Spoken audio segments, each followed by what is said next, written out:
ladies, how are you?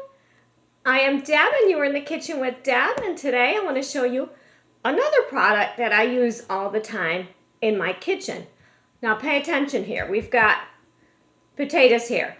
I want to make my mashed potatoes, so they're going to have to get cut. Okay, so I'm cutting my potatoes.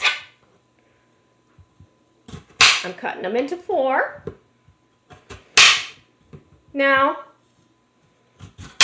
okay, those my potatoes are cut. Now let's pretend I have a lot of potatoes.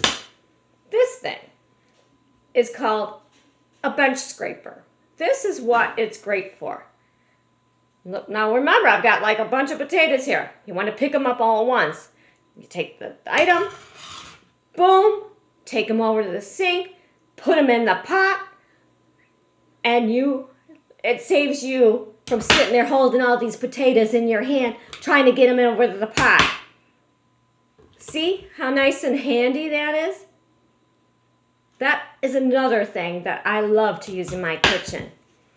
And I hope you enjoyed this video, because it will save you a lot of time in the kitchen too.